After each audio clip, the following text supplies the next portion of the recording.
Baik, kita akan bahas bareng mengenai soal dan pembahasan materi pedagogik matematika.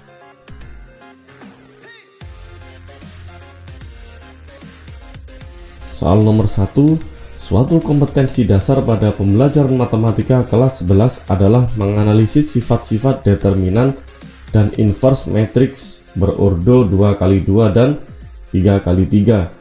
Rumusan indikator yang sesuai dengan kompetensi dasar tersebut kecuali A. Menentukan adjoint matriks-matriks berordo 3x3, B. Mengidentifikasi matriks singular, C. Menentukan kofaktor matriks berordo 2x2, D. Menentukan minor matriks berordo 3x3, E. Memahami hubungan matriks identitas dengan inverse matriks. Oke, kita bisa cek kompetensi dasarnya pembelajaran matematika kelas 11, menganalisis sifat-sifat determinan dan inverse matriks berordo 2x2 dan 3x3. Jadi kita harus cari yang salah karena di sini kecuali. Ya, yang salah yaitu tentu yang C. Kenapa? Di sini sudah saya jelaskan. Salah satu ketentuan merumuskan indikator adalah minimal terdiri dari dua aspek, yaitu tingkat kompetensi dan materi pelajaran. Semua pilihan jawaban sudah memenuhi unsur kompetensi dan materi pelajaran. Jawaban C adalah jawaban yang kurang sesuai dengan KD tersebut, karena kofaktor itu materi yang dibicarakan dalam materi menentukan inverse matriks berordo 3x3, bukan matriks berordo 2x2. Jadi pembahasan kofaktor itu hanya terbahas di ordo 3x3, bukan matriks berordo 2x2. Jadi cukup menjebak ya Bapak Ibu. Oke, nomor 2, satu indikator dari suatu kompetensi dasar pada pembelajaran geometri. Oke, geometri adalah menjelaskan panjang sisi suatu segitiga berdasarkan kesebangunan dua segitiga. Menjelaskan panjang sisi suatu segitiga berdasarkan kesebangunan dua segitiga. Materi yang paling sesuai untuk mencapai indikator tersebut adalah A. Syarat kesebangunan dua segitiga, B. Pengertian kesebangunan dua segitiga, C. Ciri-ciri kesebangunan dua segitiga, D. Perbandingan sudut-sudut dua segitiga sebangun, E. Sifat-sifat kesebangunan dua segitiga. Ya, jawaban yang paling tepat adalah E. Kenapa? Di sini saya jelaskan, untuk bisa menjelaskan panjang sisi suatu segitiga berdasar kesebangunan dua segitiga, maka peserta didik tidak cukup hanya mempelajari pengertian, syarat dan ciri-ciri kesebangunan dua segitiga. Akan tetapi peserta didik harus mempelajari sifat-sifat kesebangunan dua segitiga. Jadi harus mempelajari sifat-sifat kesebangunan dua segitiga. Misalkan ada segitiga yang satu ini kecil, ini besar, nah berarti peserta didik memang harus tahu sifat-sifatnya dan nanti bisa membandingkan antara sisi satu dan sisi yang lain. Mirip-mirip tapi menjebak ya Bapak Ibu. Perlu berhati-hati sekali untuk menjawab soal pedagogik. 3. Suatu indikator dari materi sistem koordinat ialah menentukan kedudukan garis yang sejajar dengan sumbu X. Media yang paling sesuai untuk digunakan dalam pembelajaran agar indikator tersebut tercapai adalah A. Slide PowerPoint dengan gambar bidang koordinat dan sebuah garis yang melalui titik 2,0. Oke, di sini kita bisa cek lagi menentukan koordinat garis yang sejajar dengan sumbu X. Jadi di sini yang pertama slide PowerPoint dengan gambar bidang koordinat dan sebuah garis yang melalui titik 2,0. B. Video pembelajaran yang menampilkan garis sejajar sumbu Y.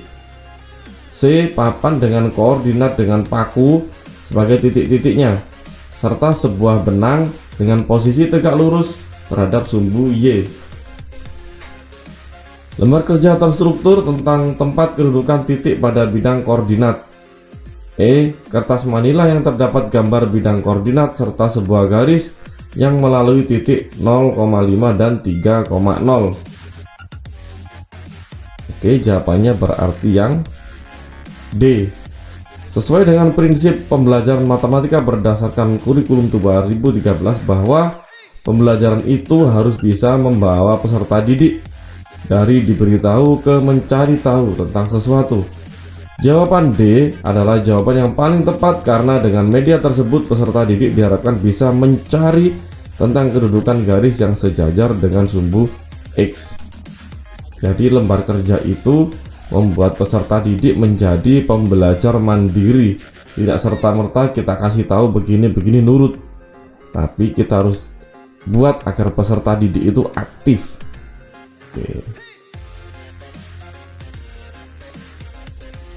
Nomor 4, diketahui suatu indikator menghitung panjang garis singgung persekutuan luar dua lingkaran. Soal berikut yang paling tepat untuk mengukur capaian indikator tersebut ialah A. Panjang garis singgung persekutuan luar dua buah lingkaran adalah 12 cm dan jarak dua titik pusat lingkaran tersebut adalah 13 cm. Jika panjang salah satu jari-jari lingkaran adalah 8, luas lingkaran yang lain adalah... Oke, bisa dibayangkan ya, kira-kira soal mana yang benar-benar menghitung panjang garis singgung persekutuan luar dua lingkaran. Nah, kalau A tadi seperti itu. B, diketahui dua buah lingkaran dengan pusat A dan B masing-masing berjari-jari 34 dan 10. Garis CD merupakan garis singgung persekutuan luar. Bila CD 32, panjang AB adalah yang C, 8 buah roda dililit tali seperti gambar berikut. Masing-masing roda diameternya 14. Tentukan panjang tali yang melilit roda-roda tersebut. Ini bisa bayangkan ya, ada banyak roda yang dililit oleh sebuah tali. Yang D, panjang jari-jari dua lingkaran adalah 29 cm dan 14 cm.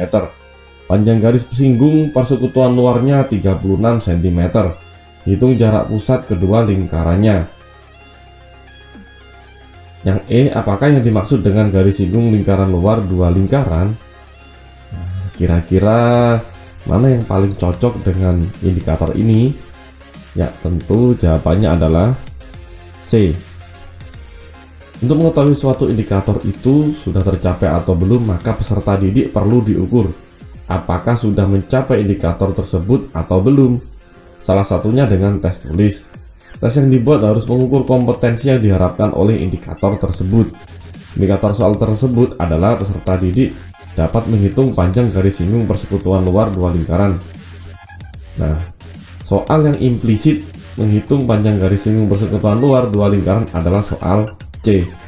Ya, di sini jelas sekali tali tersebut melilit garis singgung persekutuan luar, bukan hanya dua meskipun banyak ya, tapi kan bisa juga kita indikasikan bahwa yang C ini ya bisa juga ngitung dua meskipun ini 8 ya, kayak begitu.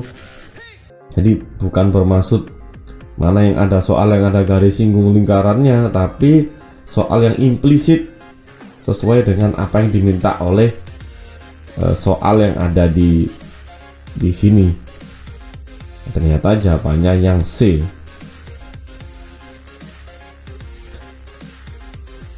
Salah satu kompetensi yang harus dicapai oleh siswa SMP adalah menjelaskan dan melakukan operasi hitung bilangan bulat dan pecahan dengan memanfaatkan berbagai sifat operasi.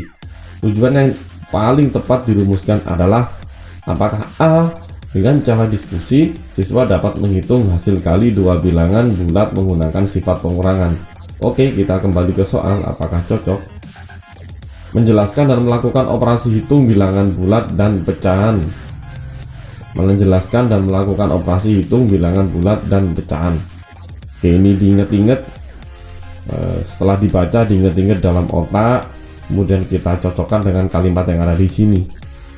Yang B, dengan menggunakan konsep pengurangan, siswa dapat menghitung hasil bagi dua bilangan bulat. Siswa dapat menggunakan sifat ketertutupan pengurangan bilangan bulat untuk menentukan hasil bagi dua bilangan bulat. Yang D, siswa dapat menggunakan sifat asosiatif penjumlahan bilangan bulat dalam menyelesaikan suatu permasalahan. Yang E, dengan cara diskusi, siswa dapat menentukan hasil kali dua bilangan bulat menggunakan konsep penjumlahan bilangan. Ya, jawabannya ternyata yang mana kira-kira nih yang benar? Ya, tentu jawabannya yang C. Oke, terdapat 4 unsur pokok dalam perumusan tujuan pembelajaran, yaitu ABCD.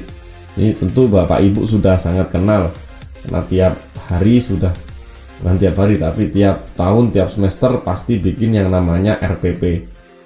Penulisan tujuan tidak harus urut. Tujuan minimal memuat unsur A dan B. Semua option soal di atas sudah memuat unsur ABC. Jawaban A, B, E kurang tepat karena tidak sesuainya komponen behavior dan condition. Nah, tidak cocok antara behavior dan condition. Behaviornya apa di sini? Dengan cara diskusi. Nah, terus apa? Nah, masa diskusi dapat menggunakan hasil kali dua bilangan menggunakan sifat pengurangan. Nah, menghitung hasil kali dua bilangan sifatnya pengurangan. Nah, ini kan tidak cocok, tidak match. Terus ini konsep pengurangan, siswa dapat menghitung dua bilangan bulat pakai pengurangan tapi nyari hasil bagi. Tentu ini nggak bisa dipakai. Jawaban D tidak sesuai dengan indikator yang ada, jadi jawaban yang tepat adalah C. Oke, tadi ini cocok ya, dengan sifat apa ketertutupan menentukan hasil bagi dua bilangan. Nah, ini yang paling cocok, sifatnya ini cocok dengan ini untuk kepakai hasil bagi dua bilangan bulat. Wah, ini tentu tidak perlu saya bacakan satu-satu Bapak Ibu. Nah, silakan kira-kira yang mana yang kira-kira ini paling benar di antara yang lain, karena ini konsep aljabar. Silakan dipikirkan dahulu sebelum menjawab.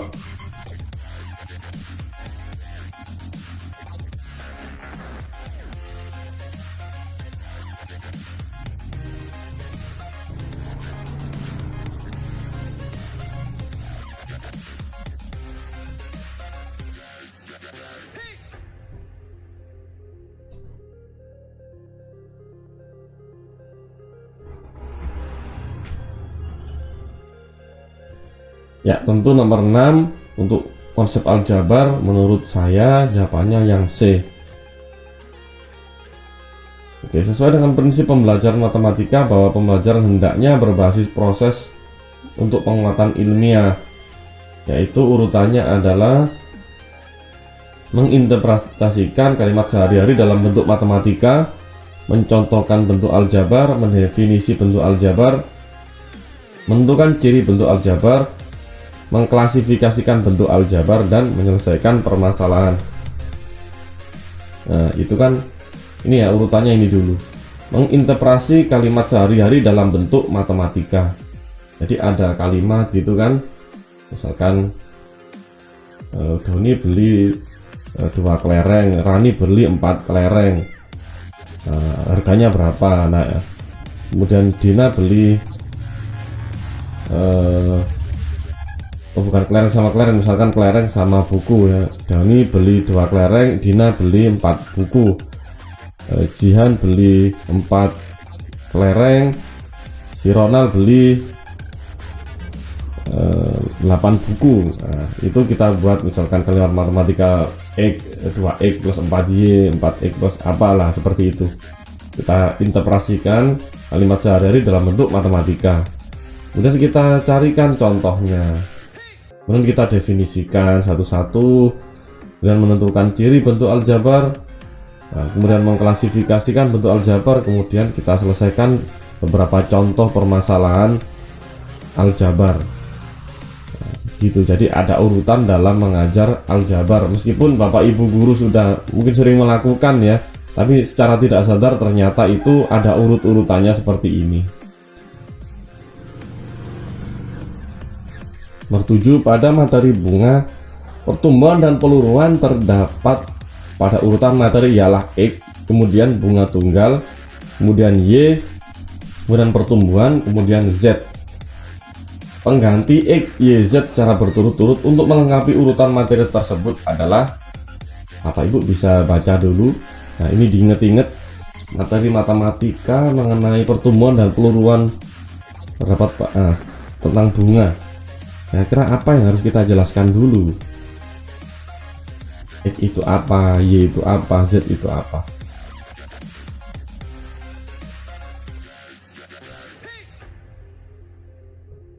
Ya Bapak Ibu, ternyata menurut saya ini jawabannya adalah A, yaitu definisi bunga dulu, kemudian kita ngajarin bunga tunggal, kemudian kita ngajarin yang Y itu kita isi bunga majemuk, kemudian Y kita isi pertumbuhan, kemudian Z kita isi dengan peluruan.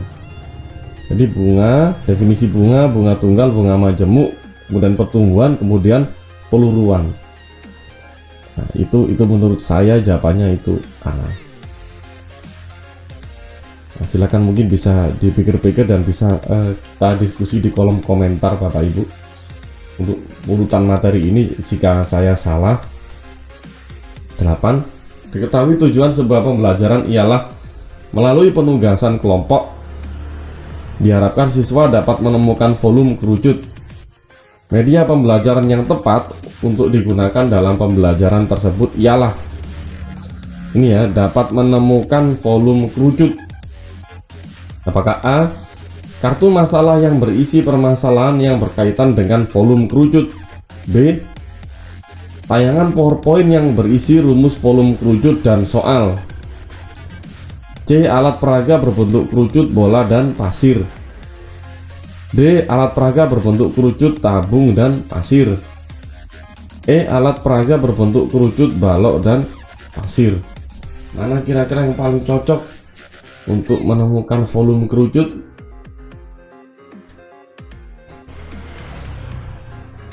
Nah, kalau bilang yang paling cocok berarti ini apa, kita ngomong idealnya ya Bapak Ibu, idealnya berarti siswa yang harus mencari tahu.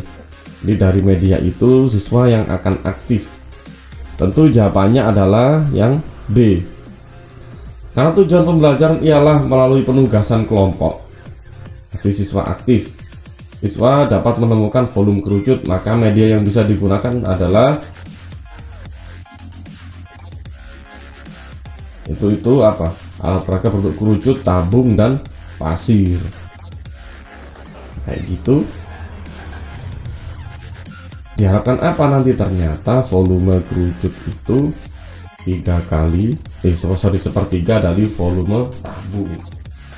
9.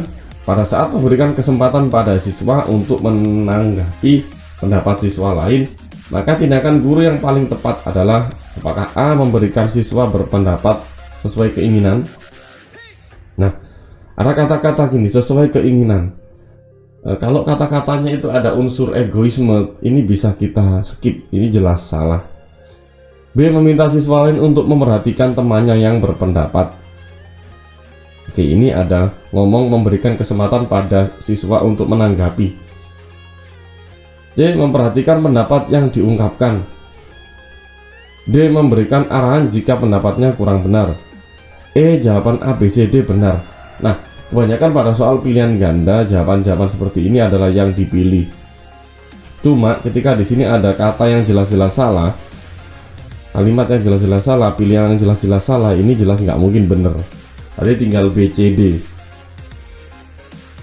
Ya, kira-kira jawabannya apa? Jawabannya tentu yang B. Pada saat memberikan kesempatan pada siswa untuk menanggapi pendapat siswa lain, maka tindakan guru yang paling tepat adalah B, yaitu meminta siswa lain untuk memperhatikan temannya yang berpendapat. Jadi di sini ada menanggapi pendapat siswa lain. Berarti kita harus membayangkan dulu nih di kelas. Tentu yang paling tepat adalah meminta siswa lain untuk memperhatikan temannya yang berpendapat. Nah, kadang-kadang kan kalau teman yang berpendapat itu kan suka apa ya, anak-anak itu tidak memperhatikan gitu. Maka kita sebagai guru harus mencoba mengarahkan agar teman-temannya atau siswa lain yang tidak berpendapat agar memperhatikan temannya yang sedang berpendapat. Karena penting ini sikap saling menghargai untuk apa ya? Itu tadi belajar menghargai. Sikap saling menghargai ini kan penting ya Bapak Ibu. Yang nomor 10, ketika kegiatan tanya jawab di kelas, beberapa siswa di kelas Bu Kevi mengidentifikasi bahwa jajar genjang merupakan anggota dari himpunan trapesium. Langkah awal yang paling tepat dilakukan Bu Kevi untuk merespon hal ini adalah ini.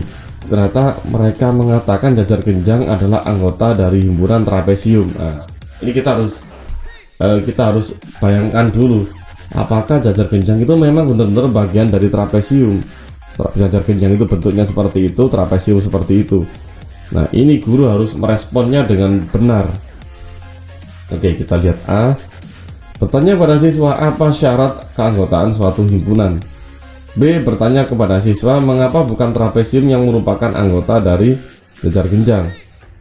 C. Bertanya pada siswa apa pengertian jajar genjang dan apa pengertian trapesium. D. Memberi tugas kepada siswa menggambar jajar genjang dan menggambar trapesium. E. Memberi tugas kepada siswa menuliskan ciri-ciri jajar genjang dan trapesium. Nah, coba dibayangkan, ada siswa bilang bahwa jajar genjang adalah anggota himpunan dari trapesium. Berarti jajar genjang itu termasuk dari trapesium. Kira-kira apa yang akan kita lakukan? Ya, tentu jawabannya adalah C. Untuk memberikan scaffolding itu perancangan langkah-langkah agar siswa menjadi lebih paham sesuai dengan kesulitan yang dialami siswa, maka guru harus mengetahui sumber kesalahan jawaban siswa itu apa. Untuk itu jawaban yang tepat adalah C. Bertanya kepada siswa apa pengertian jajar genjang dan apa pengertian trapesium agar masalahnya diketahui. Betul, kita harus tanya dulu, apa sih menurutmu jajar genjang itu dan apa itu trapesium. Kalau definisinya aja sudah nggak bener, maka jelas siswa menganggap jajar genjang itu anggota dari trapesium. Maka di situ dulu kita perbaiki dasarnya dulu. Ketika dasarnya salah, pasti nanti langkah atau tahap selanjutnya mesti banyak salahnya. Jadi dasarnya dulu ini kita benahi. Jadi tentu agar kita tahu mana salahnya, nah kita harus tanya dulu apa sih pengertian jajar genjang dan pengertian trapesium. Pada saat siswa berdiskusi tentang banyaknya rusuk pada kubus, kerucut, dan tabung, siswa banyak yang berbeda pendapat tentang banyaknya rusuk, tabung, dan kerucut. Setelah dianalisis, kesalahan mereka dikarenakan berbeda dalam memahami konsep rusuk pada bangun ruang tersebut. Tindakan yang sesuai untuk menangani perbedaan siswa dalam memahami konsep tersebut adalah A. Siswa diminta mengamati benda real yang berbentuk kubus, tabung, dan kerucut untuk menghitung banyaknya rusuk. B. Siswa diminta mengamati gambar kubus, tabung, dan kerucut untuk menentukan banyaknya rusuk.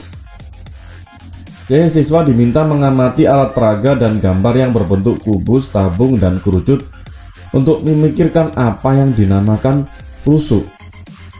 D. Membandingkan banyaknya rusuk balok dan kubus. E. Guru menjelaskan banyaknya rusuk kubus, tabung, dan kerucut sehingga siswa paham. Nah, ini ada siswa yang berbeda pendapat tentang rusuk, tabung, dan kerucut. Kira-kira mana yang paling benar? Ya, jawabannya tentu yang C. Saat siswa mengalami perbedaan pendapat tentang suatu konsep tertentu, cara penanganinya adalah menutup yang menyebabkan mereka mengalami miskonsepsi. Pengertian rusuk bagi siswa adalah garis yang membatasi dua buah bidang, sehingga ketika melihat kerucut maka garisnya ada dua. Untuk itu yang benar tindakannya adalah C. Nah, ini yang perlu ditanamkan kepada siswa adalah definisi rusuk dulu. Berarti ada yang salah mengenai definisi rusuk pada dua siswa tadi, pada siswa yang berbeda pendapat. Nah, maka perlu kita luruskan dulu apa yang dimaksud dengan rusuk. Nah, setelah paham benar, baru siswa menentukan berapa rusuk tabung, berapa rusuk kerucut, dan berbagai macam jenis benda-benda lain ya, benda 3 dimensi yang lain. Kalau konsepnya bener, pasti nanti jawab selanjutnya bener. Tapi yang perlu kita dandani dulu adalah konsep mengenai apa itu rusuk.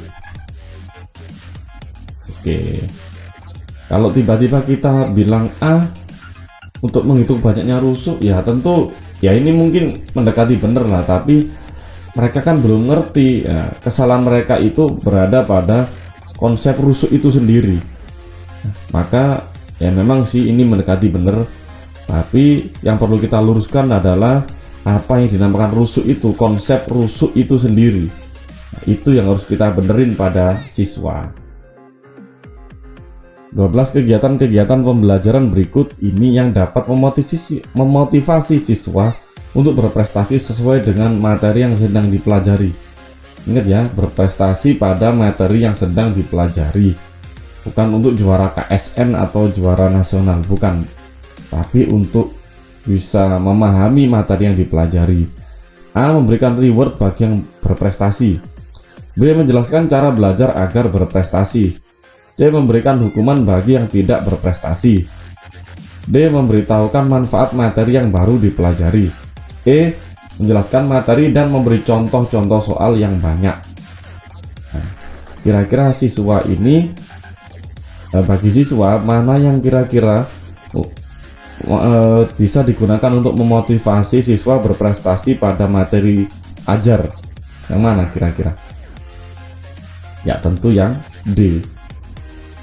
Nah, kenapa yang D? Karena ini salah satu faktor intrinsik yang menyebabkan siswa termotivasi mempelajari sesuatu materi adalah merasakan makna dari pembelajaran. Kalau ada makna dan guna, pasti seseorang itu kan tertarik untuk belajar. Nah, salah satu kegiatan pembelajaran yang bermakna adalah jawaban D, yaitu memberitahukan manfaat materi yang baru dipelajari. Misal materi ini digunakan untuk ketika kamu jadi insinyur, penting karena nanti kalau jadi insinyur begini. Materi ini penting jika kamu jadi YouTuber. Nah, ketika itu dirasa penting dan itu masuk dalam hati siswa, pasti siswa tersebut akan tergerak untuk mempelajarinya. Oke, nomor 13, diketahui indikator menyelesaikan masalah yang terkait dengan relasi antar himpunan. Soal yang cocok untuk mengukur ketercapaian indikator tersebut adalah apakah A. Diketahui A adalah himpunan bilangan asli yang kurang dari 10. Himpunan B adalah himpunan bilangan prima yang kurang dari 15. Tentukan A bagian B. B. Suatu kelas terdiri dari 16 siswa putri dan 10 siswa putra.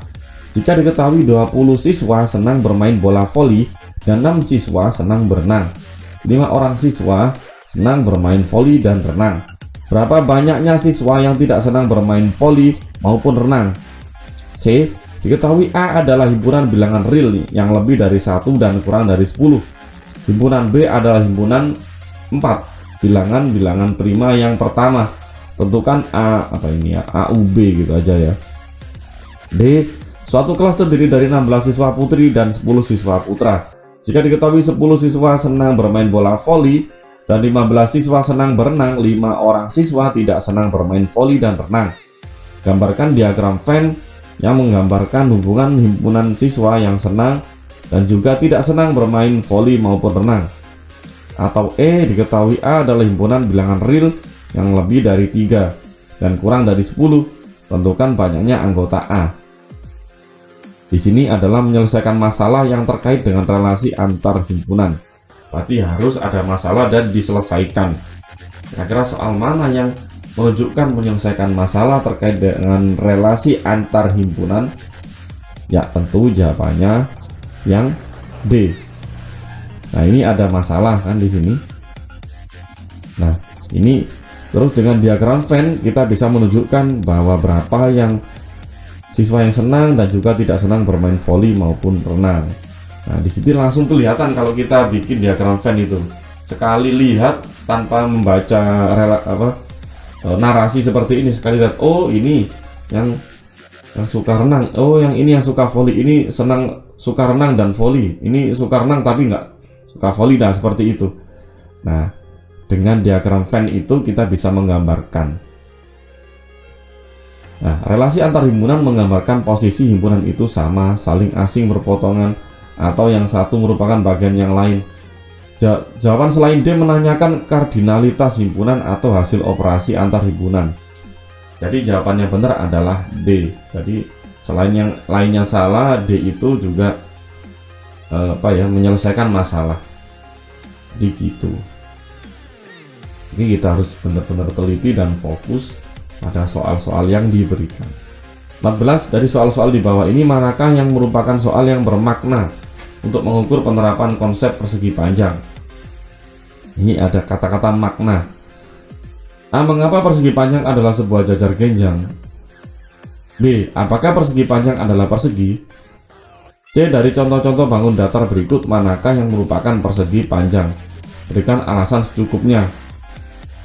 D. Hitunglah keliling persegi panjang dengan panjang adalah 8 dan lebar adalah 5 cm. Ingat, yang diminta adalah mengukur penerapan konsep persegi panjang. Merupakan soal yang bermakna untuk mengukur penerapan konsep persegi panjang. 5. Apakah persegi panjang semua sudutnya 90 derajat? Berikan alasan secukupnya. Mana yang kira-kira bermakna untuk mengukur penerapan konsep persegi panjang? Ya, tentu jawabannya yang C. Seseorang dikatakan memahami suatu konsep apabila dapat menentukan mana contoh dan mana bukan contoh dari konsep. Jawaban yang benar adalah C, yaitu dari contoh-contoh bangun datar berikut, manakah yang merupakan persegi panjang. Oke ya, jadi paham itu ketika kita mengerti yang namanya contoh dan non-contoh. 15. Dalam sebuah pembelajaran tentang bentuk aljabar, 2A plus 3B diilustrasikan oleh siswa sebagai jumlahan 2 buah apel dan 3 buah jeruk. 2 apel, 3 jeruk.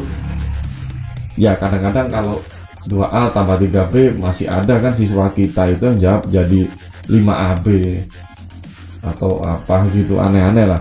Nah, kalau kita jadikan seperti ini, kita analogikan apel dan jeruk, itu lebih pas ke siswa. Kadang saya itu ngajar gini, 1A tambah setengah A, itu bingungnya bukan main. Tapi kalau kita ganti 1 kilo tambah setengah kilo, nah itu jadi paham. Jadi harus kita dekatkan aljabar itu kepada dunia siswa. Siswa lain mengilustrasikan jumlahan dari buah apel yang berada pada 2 kardus besar dan 3 kardus kotak kecil. Tindakan yang tepat yang dapat dilakukan oleh guru untuk menangani perbedaan pendapat siswa tersebut ialah: A. Menjelaskan bahwa kedua jawaban tersebut benar. B. Meminta siswa untuk melihat kembali tentang definisi variabel. C. Meminta siswa untuk melihat kembali unsur dari bentuk aljabar. D. Memberikan soal lain agar siswa dapat mendapatkan pola. E. Memberikan selamat bagi siswa yang menjawab dengan benar. Nah, gimana ini untuk menangani miskonsepsi dari siswa? Ya, tentu jawabannya adalah yang B. Untuk memberikan justifikasi sesuatu itu benar atau salah, seseorang harus tahu dasar dari kesepakatan yang telah dibuat. Terkait dengan permasalahan tersebut perlu diminta kembali apa definisi variabel. Maka jawaban yang benar adalah B. 16. Diketahui barisan setengah, seperempat, seperlapan, 1/8, 1/2, 1/4, 1/8. Tentukan suku ke-8 barisan tersebut. Dari pilihan jawaban berikut, yang merupakan pengecoh yang kurang tepat adalah seperti ini. Nah, mana yang kira-kira kurang begitu tepat? Ya, tentu yang tidak tepat itu yang terlalu beda. Ya, yang E ya. Untuk menentukan distraktor yang tepat sesuai dengan soal yang diberikan, maka distraktor tidak boleh mencolok bentuknya. Dengan option yang lain, distraktor harus merupakan jawaban dari peserta tes yang salah dalam prosedur maupun konsep penyelesaian masalah tersebut. Jawaban E mencolok berbeda dengan option yang lainnya. Kalau seperti ini jelas siswa tidak mungkin menjawab, wah ini jelas salah, ini beda sendiri dengan yang lain. Diketahui bahwa pada suatu segitiga siku-siku, kuadrat sisi miring sama dengan jumlah kuadrat sisi yang lain dalam segitiga tersebut. Oke, soal yang paling cocok untuk mengukur penguasaan konsep tersebut adalah apakah A. Sebutkan 3 bilangan yang merupakan triple Pythagoras. B. Suatu segitiga ABC mempunyai sisi 12, 13, dan 15 cm. Apakah segitiga tersebut merupakan segitiga siku-siku? Atau C. Suatu segitiga ABC mempunyai sisi A sama dengan 2, B sama dengan 3 cm, dan C sama dengan 5 cm. Apakah C merupakan sisi miring segitiga tersebut? D. Sebutkan rumus Pythagoras. E. Tuliskan teorema Pythagoras. Ya, jawaban yang paling benar tentu yang C. Pemahaman siswa tentang kalimat kuadrat sisi miring sama dengan jumlah kuadrat sisi yang lain dalam segitiga bisa juga terjadi bukan kuadrat dari A ditambah kuadrat dari B sama dengan C kuadrat dari C, akan tetapi kuadrat dari A ditambah B sama dengan kuadrat dari C. Nah, maka soal C cocok untuk mengukur penguasaan konsep teorema Pythagoras. Dan Bapak Ibu sendiri juga sudah tahu bahwa kalau ini kuadrat, hasilnya tidak sama dengan ini kuadrat, maka nanti akan tahu siswa itu, oh kalau bukan dari ini kuadrat tambah ini kuadrat sama dengan ini kuadrat, maka itu bukan segitiga siku-siku. Nah, dengan ini bisa untuk memahami konsep dan membuat siswa itu merasa ini bermakna ini. Nah, beda lagi kalau B-nya 3, A-nya 4. Nah, nanti bisa dimodifikasi lagi soalnya untuk membangun men-scaffolding konsep dari siswa. Setidaknya dengan ini, soal ini membuktikan bahwa bukan 2 tambah 3 sama dengan 5 yang menjadi segitiga siku-siku, bukan. Tapi A kuadrat tambah B kuadrat sama dengan C kuadrat, kayak gitu. 18. Pada saat siswa diberi soal tentang masalah kombinasi, siswa banyak yang salah dalam menjawab soal tersebut. Setelah dianalisis, kesalahan mereka dikarenakan salah dalam menerapkan rumus dan menganggap permasalahan yang diberikan adalah masalah permutasi. Tindakan yang sesuai untuk menangani kesalahan siswa dalam menjawab soal-soal tersebut adalah A. Memperbanyak contoh-contoh soal yang menggunakan rumus kombinasi. B. Memberikan latihan masalah-masalah kontekstual tentang permutasi. C. Memberikan latihan masalah-masalah kontekstual yang dapat membedakan antara permutasi dan kombinasi. D. Membandingkan rumus permutasi dan kombinasi. E. Memperbanyak latihan soal menggunakan rumus kombinasi. Oke, kita cek soalnya tadi. Salah dalam menerapkan rumus dan menganggap permasalahan diberikan adalah permutasi, padahal itu kombinasi. Bagaimana biar konsep kombinasi dan permutasi matang? Ya tentu jawabannya yang C. Saat siswa diberitahu soal tentang masalah kombinasi, siswa banyak yang salah dalam menjawab soal tersebut karena para siswa menerapkan rumus dan menganggap permasalahan yang diberikan adalah permutasi. Hal ini dapat diindikasikan bahwa siswa kurang memahami permasalahan yang ada, termasuk masalah permutasi atau kombinasi.